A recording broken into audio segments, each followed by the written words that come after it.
News state MPCG देख रहे हैं आप। बिल्कुल, और देश प्रदेश विदेश की हर बड़ी खबर आपको दिखाएंगे एकदम नए अंदाज में, कम समय में। आप देखिए हर खबर की पूरी डिटेल, पूरे अपडेट के साथ। तो आइए शुरू करते हैं 25 मिनट 25 खबरें।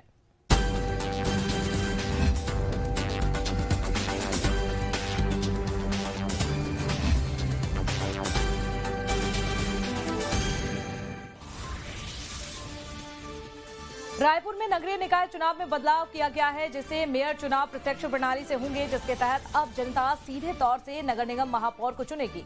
नगर पालिका अधिनियम में बदलाव की अधिसूचना भी जारी की गई है। कांग्रेस सरकार ने महापौर चुनाव के नियमों में बदलाव किए थे, जिसे बीजेपी सरकार ने बदल दिया है। पिछली कैबिनेट की बैठक में फैसला लिया गया था, जिसकी अधिसूचना अब जारी की गई है। मोहन कैबिनेट की बैठक में कई अहम प्रस्तावों पर मोहर लगी। 254 नए खाद वितरण केंद्र खोले जाएंगे। 660 मेगावाट का नया पावर प्लांट लगाया जाएगा। मेडिकल कॉलेज में भर्ती की आयु सीमा बढ़ाई गई है। मेडिकल कॉलेज में असिस्टेंट प्रोफेसर की भर्ती की उम्र सीमा 50 की गई। एमपी सिविल सेवा परीक्षा में महिलाओं का आरक्षण 33 से बढ़ाकर 35% किया गया। खाद खरीदने में किसानों को समय लग रहा है, परेशानी हो रही है, तो एक बहुत बड़ी राहत इसे मिलेगी। 254 नए केंद्र खोले जाएंगे। मेडिकल कॉलेज में जो असिस्टेंट प्रोफेसरों की भर्ती की आयु सीमा 40 थी, उसको बढ़ा के 50 किया गया है, क्योंकि तेजी से मेडिकल कॉलेज खुल रहे हैं। मध्य प्रदेश सिविल सेवा में महिलाओं की नियुक्ति के लिए 33% का जो रिजर्वेशन था, उसको 35% किया गया है। बहुत ही महत्वपूर्ण निर्णय है महिला सशक्तिकरण की दिशा में कि अब मध्य प्रदेश में 35% रिजर्वेशन रहेगा। रायपुर दक्षिण विधानसभा उपचुनाव को लेकर कांग्रेस ने तैयारियां तेज कर ली हैं। कांग्रेस नेता चुनाव प्रचार में जुटे हुए हैं। राउत नाचा डांस के जरिए विधायक कांग्रेस के पक्ष में माहौल बना रहे हैं। तो कांग्रेस नेताओं के डांस का वीडियो भी सामने आया है, जिसमें विधायक कवासी लखमा, दिलीप लहरिया डांस करते हुए नजर आ रहे हैं। दोनों दिग्गज राउत नाचा की धुन पर जमकर थिरके। अभी त्योहार के समय नाच गाना उत्सव का माहौल है, उसमें लखमा जी नाच रहे हैं, कोई बड़ी नया चीज नहीं है, तो नाचते ही रहते हैं लखमा जी। और चूंकि ये कांग्रेस के नेताओं की भी ड्यूटी लगी होगी, तो अपना उनके भी कार्यकर्ता नेता ड्यूटी में आए होंगे, उससे कोई भारतीय जनता पार्टी को किसी प्रकार की दिक्कत और शिकायत नहीं हो। जितना चाहे उतना नाचे गाएं, उसमें आपत्ति नहीं। सुप्रीम कोर्ट ने निजी संपत्ति विवाद में बड़ा फैसला सुनाया है। इस मामले में सीजेआई डीवाई चंद्रचूड़ ने फैसला सुनाते हुए कहा कि सभी निजी संपत्ति समुदाय के भौतिक संसाधन नहीं, कुछ निजी संपत्ति समुदाय के भौतिक संसाधन हो सकते हैं। ये 9 जजों के संविधान पीठ का फैसला है, जिसने 1978 से लेकर अभी तक के सुप्रीम कोर्ट के कई फैसले पलट दिए। सुप्रीम कोर्ट में चीफ जस्टिस डीवाई चंद्रचूड़ की अगुवाई वाली 9 जजों की बेंच दशकों पुराने इस विवाद पर अपना फैसला अब सुना चुकी है। यूपी मदरसा एक्ट को लेकर बड़ी खबर सामने आ रही है, जहां पर सुप्रीम कोर्ट ने हाई कोर्ट के फैसले को खारिज कर दिया है। और सुप्रीम कोर्ट ने कहा है कि मदरसा एक्ट संविधान का उल्लंघन नहीं है। सुप्रीम कोर्ट ने साफ कहा है कि यूपी मदरसा एक्ट संवैधानिक रूप से सही है। सुप्रीम कोर्ट ने कुछ प्रावधानों को छोड़कर उत्तर प्रदेश मदरसा शिक्षा बोर्ड अधिनियम 2004 की संवैधानिक वैधता को बरकरार रखा है। इलाहाबाद हाईकोर्ट की लखनऊ बेंच ने 22 मार्च को यूपी मदरसा बोर्ड एक्ट को असंवैधानिक बताया था। सुप्रीम कोर्ट ने हाई कोर्ट का जो निर्णय था, जिसमें ये कहा गया था कि मदरसा बोर्ड की और जो एक्ट है वो संविधान के सेकुलरिज्म के प्रिंसिपल के विपरीत है, उसको पूरी तरह से खारिज किया, उसको सेट असाइड किया है और कहा है कि मदरसा बोर्ड और जो एक्ट है वो पूरी तरह से कॉन्स्टिट्यूशनल है। जहाँ तक कि कामिल और फाजिल डिग्री का सवाल है, जो कि हायर डिग्री होती है ग्रेजुएशन लेवल की, उस पे उन्होंने कहा है कि ये मदरसा बोर्ड कन्फर्म नहीं कर पाएगा, लेकिन मुंशी, मौलवी और आलिम की डिग्री जो 10वीं 12वीं के बराबर होती है, उसकी पूरी वैलिडिटी रहेगी।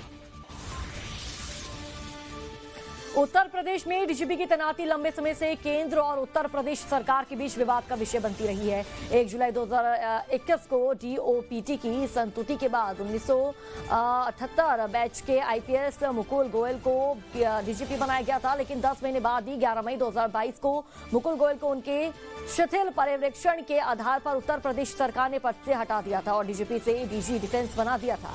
इसको लेकर जब संघ लोक सेवा आयोग यानी कि यूपीएससी से यूपी सरकार से इसकी वजह पूछी तो उसने जवाब दिया कि मुकुल गोयल डीजीपी बनने लायक नहीं थे, वरिष्ठता के साथ साथ क्षमता भी होनी चाहिए। कर्नाटक के बेलगावी के एक आवासीय क्षेत्र में रविवार देर रात उस समय तनाव फैल गया जब कुछ अज्ञात लोगों ने मुगल सम्राट औरंगजेब का एक पोस्टर लगा दिया जिसमें उन्हें अखंड भारत का वास्तविक संस्थापक बताया गया। हालांकि सूचना मिलने के साथ ही पुलिस ने इस पोस्टर को हटा दिया। पुलिस के मुताबिक शनिवार देर रात शहर के वॉकसाइड रोड पर शाहनगर सर्किल पर कुछ युवकों ने एक बड़ा पोस्टर लगाया था। पोस्टर में सबसे लंबे समय तक राज करने वाले मुगल बादशाह औरंगजेब को उनकी जयंती के अवसर पर सुल्तान ए हिंद कहा गया। माहौल बिगाड़ने की संभावना को देखते हुए बेलगावी सिटी कॉर्पोरेशन के निर्देश पर पुलिस ने पोस्टर को हटा दिया। इसके साथ ही आपत्तिजनक पोस्टर लगाने वाले अज्ञात युवकों के खिलाफ एफआईआर भी दर्ज की गई है। बीजेपी ने इस मामले में आरोपियों को जल्द से जल्द गिरफ्तार करने की मांग की है। आज मंगलवार को उत्तर प्रदेश के मुख्यमंत्री योगी आदित्यनाथ ने झारखंड में भारतीय जनता पार्टी उम्मीदवारों के पक्ष में प्रचार किया। इस दौरान एक रैली में योगी आदित्यनाथ ने लोगों से एकजुट रहने की अपील की है और कहा कि एक रहिए नेक रहिए। योगी आदित्यनाथ ने कहा कि यह समय बंटने का नहीं है। अपने संबोधन के दौरान योगी आदित्यनाथ ने कांग्रेस नेता आलमगीर की तुलना औरंगजेब से कर डाली।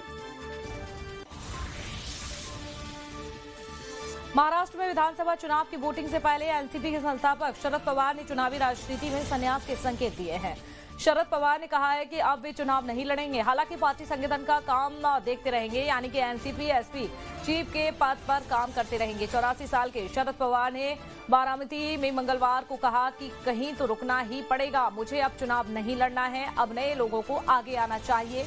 मैंने अभी तक 14 बार चुनाव लड़ा है, अब मुझे सत्ता नहीं चाहिए। मैं समाज के लिए काम करना चाहता हूँ। विचार करूंगा कि राज्यसभा जाना है या फिर नहीं।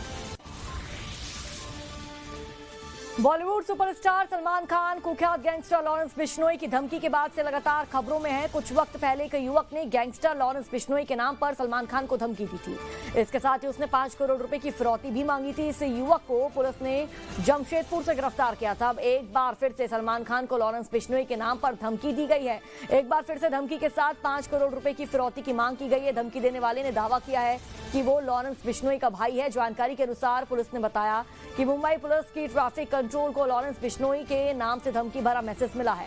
पुलिस ने आगे बताया कि ट्रैफिक कंट्रोल रूम को भेजे गए मैसेज में दावा किया गया है कि लॉरेंस बिश्नोई का भाई बोल रहा हूं और धमकी में ये कहा गया है कि अगर सलमान खान जिंदा रहना चाहता है तो उन्हें हमारे मंदिर में जाकर माफी मांगनी चाहिए या 5 करोड़ रुपए देने चाहिए। ऐसा ना करने पर उन्हें जान से मार देंगे। हमारी गैंग आज भी सक्रिय है।